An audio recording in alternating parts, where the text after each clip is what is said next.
Hello friends, welcome to the channel. और आज हम सॉल्व करेंगे बीपीएससी टीआरई 3 पीजीटी इकोनॉमिक्स का क्वेश्चन। पिछले दो पार्ट्स जो इसके हैं, ये पार्ट 3 है जिसमें आपका मेन सब्जेक्ट है। बाकी दो पार्ट्स में आपका जनरल स्टडीज़ और आपका लैंग्वेज का पेपर है, तो मैं उसे स्किप कर रही हूँ और अपने सब्जेक्ट के पार्ट से स्टार्ट कर रही हूँ। तो पहला क्वेश्चन रीड आउट करते हैं।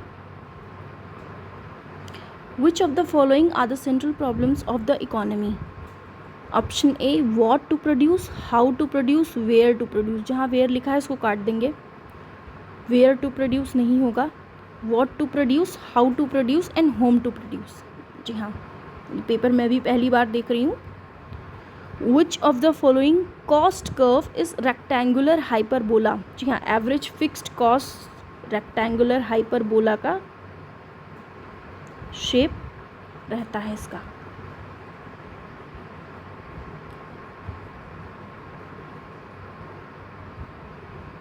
Which of the following are leakages from circular flow of income।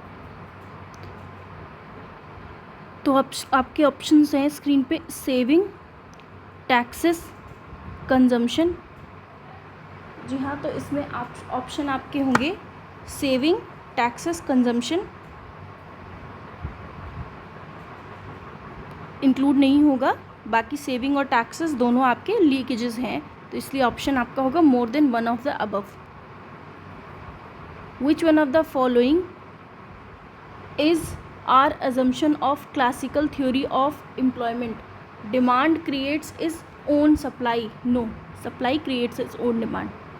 there is always full employment in the economy। price and wages are rigid। no, flexible। there is always full employment। yes, there is full employment, hence the option will be B। which of the following agencies deal with the foreign exchange rate system in the world। जी हाँ, forex से कौन सी agency deal करती है? Central bank जैसी पूरे world level पे central bank जैसी कोई एजेंसी नहीं है। वर्ल्ड बैंक या आईएमएफ में से एक उत्तर होगा, जो कि मोस्ट अप्रोप्रिएट आईएमएफ है। तो इसका आंसर आपका ए होगा। Indifference curve is down. देखिए, मोनोटोनिसिटी ऑफ प्रेफरेंसेस का मतलब होता है कि more of a good is preferred than less of a good. तो इंडिफरेंस कर्व जब डाउनवर्ड स्लोपिंग होगा तभी ये पॉसिबल है।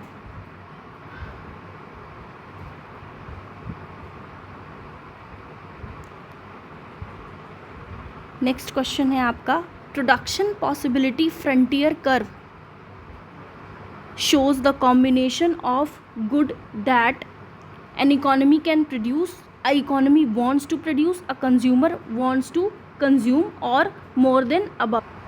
तो इसका आपका करेक्ट आंसर होगा इकोनॉमी कैन प्रोड्यूस। जी हाँ, प्रोडक्शन पॉसिबिलिटी कर्व वो होता है जो मैक्सिमम पॉसिबल कॉम्बिनेशन दो गुड का प्रोड्यूस कर सकता है कोई भी पर्सन या producer with the available resources and technology. ठीक है, जितना भी टेक्नोलॉजी अवेलेबल है, जितने भी रिसोर्सेज अवेलेबल हैं, उसका बेस्ट उपयोग करके maximum possible combination of two goods कोई इकोनॉमी जो बना सकती है, वो production possibility frontier curve show करता है। ठीक, move on to the next question. If too much money is chasing too few goods. जी हाँ, तो ये हो जाएगा आपका डिमांड पुल इन्फ्लेशन। मतलब लोगों के पास पैसा ज़्यादा है और यानी कि डिमांड ज़्यादा है और सप्लाई उतनी गुड्स की नहीं है। Primary purpose of monetary policy is, monetary policy का प्राइमरी पर्पस क्या है?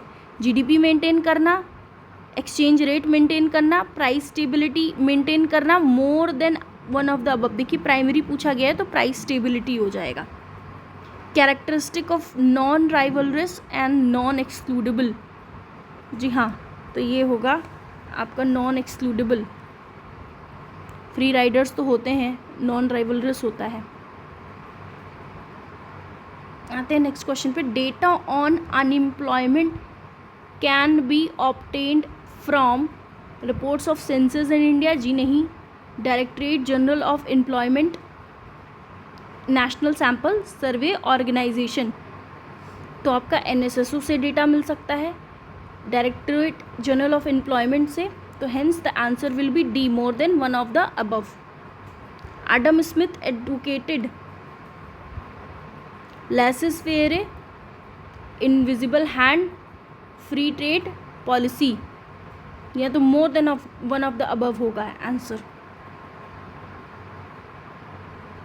Which one of the following is not indicator of an economically developed nation? Not पूछा है। इकोनॉमिकली डेवलप्ड नेशन का क्या इंडिकेटर नहीं है? हाई लेवल लिटरेसी होगा, हाई पर कैपिटा इनकम होगी, high proportion of level in primary sector नहीं होगा। प्राइमरी सेक्टर यानी कि एग्रीकल्चर सेक्टर। जो कंट्री इकोनॉमिकली डेवलप्ड है वहाँ पे ज़्यादा लेबर प्राइमरी सेक्टर में क्यों काम करेंगे? तो जाहिर सी बात है इसका आंसर यही होगा। Which of the following are the component of capital account? Exports of goods services नहीं, फॉरेन डायरेक्ट इन्वेस्टमेंट यस, ठीक है। ये आपका ट्रेड इन सर्विसेज हो गया, इनविजिबल गुड, ठीक है। एक्सपोर्ट ऑफ गुड आपका हो गया करंट अकाउंट का, ये भी आपका करंट अकाउंट में आएगा दोनों। ये इनविजिबल है आपका, ये विजिबल है। गुड नहीं होगा, यहाँ आइटम होगा, जी हाँ।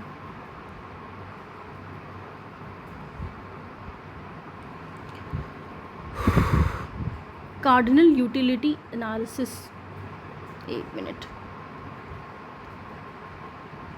कार्डिनल यूटिलिटी एनालिसिस ये आपका ओल्डर एनालिसिस है जो मार्शल ने दिया था, ठीक है। उसके अजम्पशंस को याद करेंगे। Ranks various consumption of bundles, बिल्कुल नहीं। रैंकिंग किस में पॉसिबल थी? नए वाले में, ऑर्डिनल में, ठीक है। यूटिलिटी इज सब्जेक्टिव, ये भी आपका ऑर्डिनल का पार्ट है। Level of utility can be expressed in numbers, जी हाँ, ये आपका कार्डिनल यूटिलिटी का एजम्पशन है। Under marginal productivity theory, marginal productivity theory, reward for labour is determined by marginal product, ना ही गवर्नमेंट ना ही प्रोड्यूसर, मार्जिनल प्रोडक्ट ही डिसाइड करेगा लेबर का रिवॉर्ड। और लेबर का रिवॉर्ड है क्या? लेबर का रिवॉर्ड है वेजेस, यानी कि वेजेस डिसाइड होंगे लेबर की जो मार्जिनल प्रोडक्टिविटी है उसको ध्यान में रखते हुए। Which of the following is a normative statement? Poverty is a state of condition where people are not able to meet their needs. Unemployment is one of the causes of poverty. जी हाँ, पहला sentence ये कह रहा है poverty ऐसी दशा है जहाँ पे लोग अपनी नीड्स को पूरा नहीं कर पाते हैं, फुलफिल नहीं कर पाते हैं। दूसरा, unemployment is one of the causes of poverty. तीसरा है government should take major to control unemployment and poverty.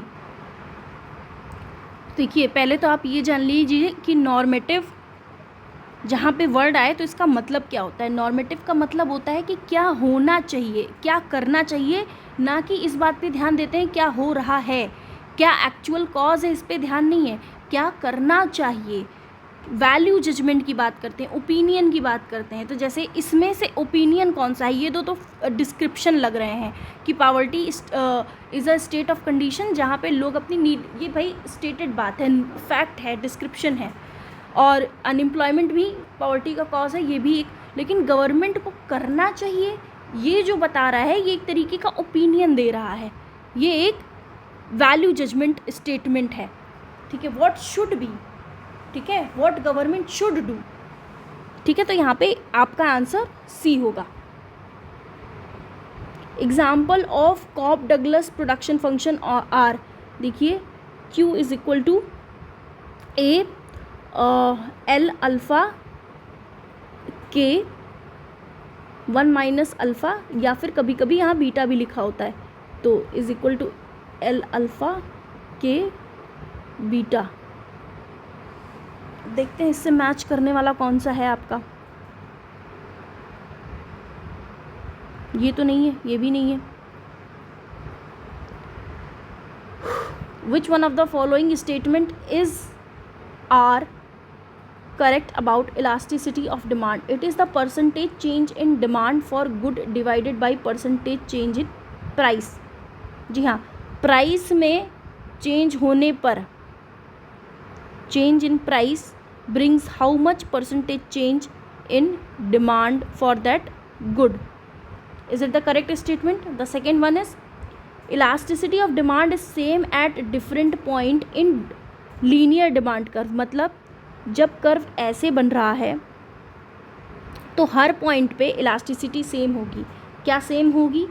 Elasticity of demand of necessity good is highly elastic, यानी कि जो नेसेसिटी गुड हैं उनके लिए, जो आवश्यक वस्तुएं हैं उनके लिए जो इलास्टिसिटी ऑफ डिमांड है वो बहुत इलास्टिक है। थोड़ा सा भी प्राइस में परिवर्तन होने पर हम तुरंत उन्हें ख़रीदना क्या बंद कर देंगे। देखिए नेसेसिटी गुड में आप ये मान लीजिए कि जैसे कि इसमें एग्जांपल आप नमक का ले लीजिए, ठीक है, तो आपका ये सेंटेंस गलत हो जाएगा। दूसरा आपका है elasticity of demand is same at different. जी नहीं, इलास्टिसिटी हर पॉइंट पे लीनियर डिमांड करके डिफरेंट होती है। जी हाँ, 0 से स्टार्ट होती है, यहाँ पे इन्फिनिटी तक जाती है, और मिडिल पॉइंट पे आपका 1 होता है, यहाँ आपका ग्रेटर देन 1 होता है, और यहाँ आपका लेस देन 1 होता है। ठीक है, it is the percentage change in demand, percentage change in demand for the good divided by percent. जी हाँ, ये बिल्कुल आपका सही सेंटेंस है। नेक्स्ट मूव ऑन करते हैं। Suppose a firm increases input by 30% and output by 20%। मतलब अपना इनपुट वो 30% से बढ़ा रही है, पर उसका जो आउटपुट है वो 20% से ही बढ़ पा रहा है। यानी कि पहले 100 इनपुट था और 100 आउटपुट था मान लीजिए, तो उसने 130 इनपुट लगाया और अब 120 आउटपुट होने लगा। तो कैसा ये रिटर्न है? डिमिनिशिंग मार्जिनल रिटर्न्स है, diminishing marginal rate of technical substitution है, या डिमिनिशिंग रिटर्न्स टू स्केल है? तो ये आपका आंसर होगा 2 वाला, डिमिनिशिंग रिटर्न्स टू स्केल, क्योंकि डिमिनिशिंग रिटर्न्स टू स्केल जो है वही इसका एप्रोप्रिएट आंसर होगा, क्योंकि कितना आउटपुट में चेंज हुआ है जब इनपुट इंक्रीज़ किया गया है, यही आपका रिटर्न्स टू स्केल है। तो एक्चुअली में आउटपुट तो डिमिनिश हुआ है ना, तो इसलिए आपका डिमिनिशिंग रिटर्न्स टू स्केल होता है।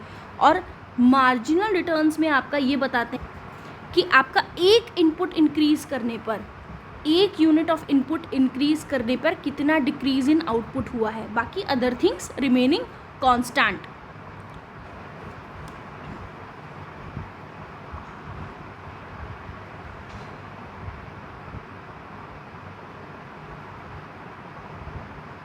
अब आते हैं परसेंटाइल्स पे। परसेंटाइल्स डिवाइड सीरीज इनटू, जी हाँ, डेसाइल्स। ठीक है, 20 इक्वल पार्ट्स से कुछ मतलब नहीं है, 100 इक्वल पार्ट्स। जी हाँ, algebraic sum of deviation of set of n values of arithmetic mean. तो इसका आंसर आपका 0 होगा, ये बस घुमा के पूछा हुआ है आपका। Algebraic sum of deviations of a set of from arithmetic mean. Arithmetic mean से किसी भी डेविएशन का अगर अलजेब्रिक सम निकाला जाएगा तो वो 0 होगा। King demand curve is a characteristic of oligopoly. Multiple times her exam में ये आ जाता है घूम फिर के। किंग डिमांड कर्व हम लोगों का पीछा नहीं छोड़ रहा है। Foreign exchange transactions that are dependent on other transactions. तो इसका आपका पहला ऑप्शन है autonomous transaction, accommodating transaction, current account transaction. जी हाँ, तो इसका अप्रोप्रिएट आंसर आपका बी होगा। बट आपका ए और सी क्यों नहीं होगा ये मैं आपको एक्सप्लेन करती हूँ।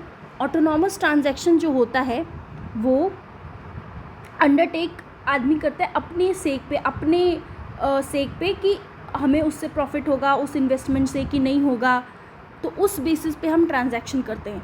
और करंट अकाउंट ट्रांजैक्शन तो इसलिए होता है क्योंकि हमें गुड्स एंड सर्विसेज को बाय करना होता है, तो ये दूसरे ट्रांजैक्शंस पे डिपेंड नहीं करता है। पर accommodating transfer on the other hand is a foreign exchange transaction that are undertaking to balance out the other transactions, ठीक है। तो इसलिए ये दूसरे ट्रांजैक्शंस पे डिपेंड करते हैं।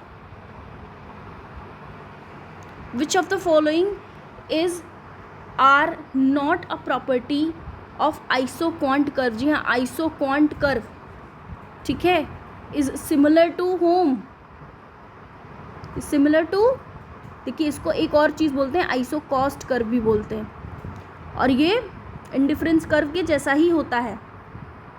दे never intersect each other, very similar property. Higher isoquant means higher level of production, concave to the origin, नहीं, कॉन्वेक्स टू द ऑरिजिन, ठीक है। नेक्स्ट मूव ऑन करते हैं। Marginal revenue refers to additional revenue generated by selling one more unit. जी हाँ, जब भी marginal शब्द का शब्द आए तो ये बात ध्यान रख लीजिएगा, एक और यूनिट की बात हो रही है। According to Keynes, speculative demand for money depends upon transaction, interest rate, price level, more than one of the above. जी हाँ, इंटरेस्ट रेट पे स्पेकुलेटिव डिमांड फॉर मनी किस पे डिपेंड करती है, इंटरेस्ट रेट पे। ट्रांजैक्शन डिमांड फॉर मनी किस पे डिपेंड करती है, is a function of income. जी हाँ, प्राइस लेवल से इसका कोई मतलब नहीं है। Which one of the following is or not a function of money, medium of exchange. जी हाँ, making demand and supply of goods equal, store of value, ये क्या है, बिल्कुल नहीं।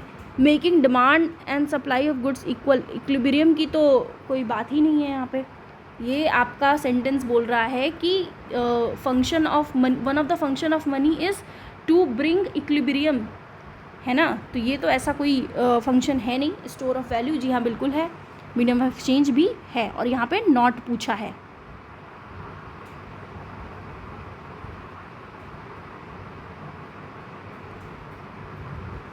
तो यहाँ पे आपका दिया हुआ है ग्रॉस फिस्कल डेफिसिट। जी हाँ, तो ग्रॉस फिस्कल डेफिसिट आपका क्या रिफ्लेक्ट करता है, पहले तो आप ये जान लीजिए ग्रॉस फिस्कल डेफिसिट क्या होता है, ठीक है। It's a difference between total expenditure किसका, गवर्नमेंट का, ठीक है, और इसके टोटल रेवेन्यू, ठीक है, गवर्नमेंट के टोटल रेवेन्यू और टोटल एक्सपेंडिचर के बीच का डिफरेंस, एक्सक्लूडिंग बोरोइंग, ठीक है।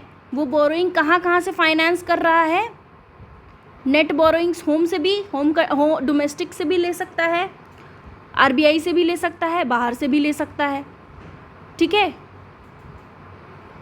तो आपका ये मोर देन अबव होगा। वैगनर लॉ क्या कहता है, activities of government have tendency to increase over time, private sector rises faster than the government sector, नहीं। प्रोपोर्शन ऑफ पब्लिक सेक्टर, नहीं। एक्टिविटीज़, वैगनर लॉ, एक्टिविटी जैसे जैसे ग्रोथ होगी over the time period, government की जो activity है वो बढ़ती चली जाएगी, यही कहता है Wagner law. Cannons of taxation क्या नहीं है, इक्विटी है, एफिशिएंसी है, रेवेन्यू एडिक्वेसी नहीं है। जी हाँ, एडम स्मिथ ने, there were 4 canons that were given by Adam Smith, what were they, ECCE। जी हाँ, इक्विटी, उसके बाद एफिशिएंसी, कन्वीनियंस,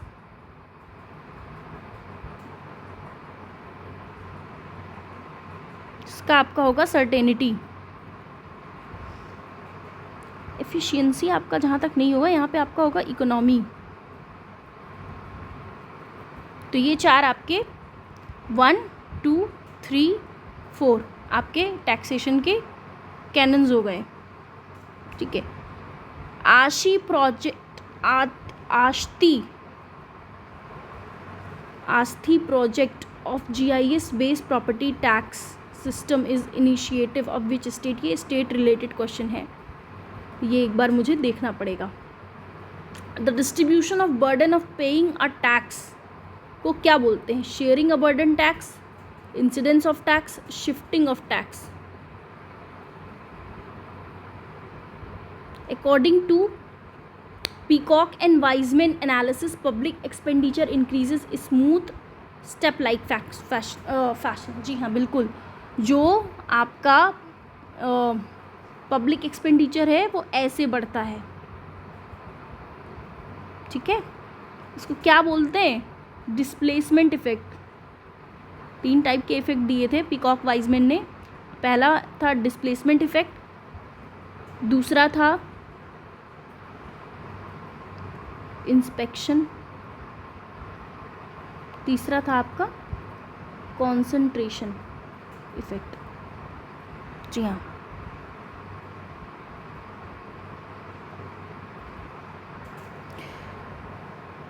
इसका तो लेक्चर मैं अपने वीडियो में, प्रीवियस वीडियो में ले चुकी हूँ, तो आप उसको फुल देख लीजिएगा, आप समझ जाएंगे कि ये किस बारे में बात कर रहा है। Industrial licensing was abolished for liquor, इसको मैं ज़्यादा एक्सप्लेन नहीं करूँगी। अगर आपको इसके बारे में पूरा डिटेल में जानना है, 1991 की जो पॉलिसी थी आई, तो आप प्लीज़ विज़िट करिए हमारे चैनल पे। 1991 न्यू इकोनॉमिक पॉलिसी के नाम से एक वीडियो है, उसको आप देख लीजिए, 18-19 मिनट का वीडियो है, आप उसको विज़िट करिए, आपको सारी चीज़ें पता चल जाएंगी। उससे रिलेटेड कोई भी क्वेश्चन आएगा तो मुझे नहीं लग रहा कि वो मैंने टॉपिक पूरा होलिस्टिकली कवर्ड है।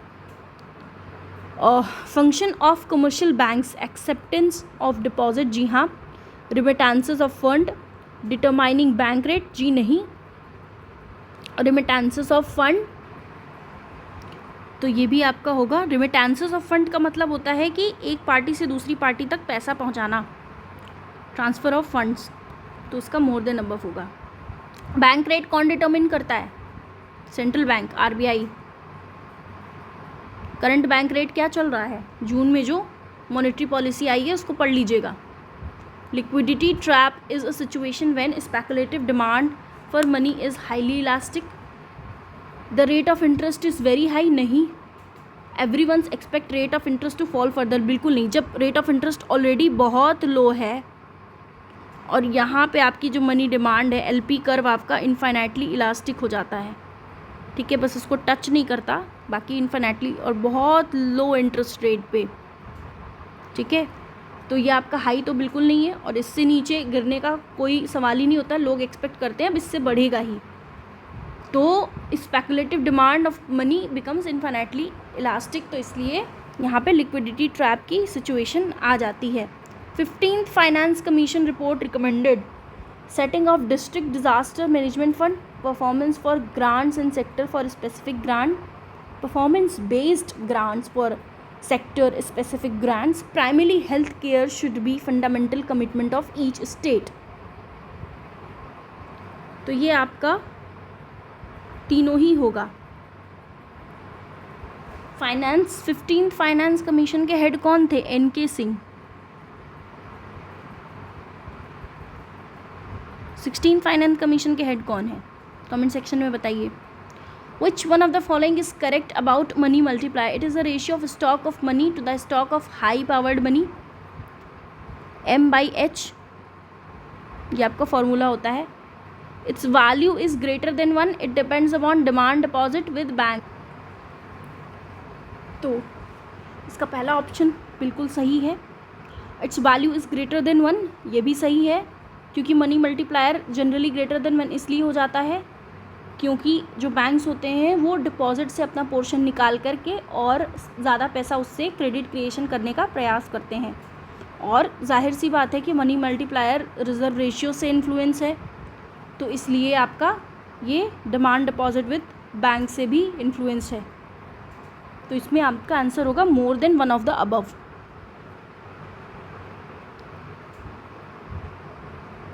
Firm earns a normal profit in long run in perfect competition market, monopolistic market, monopolistic competition, or more than one of the above.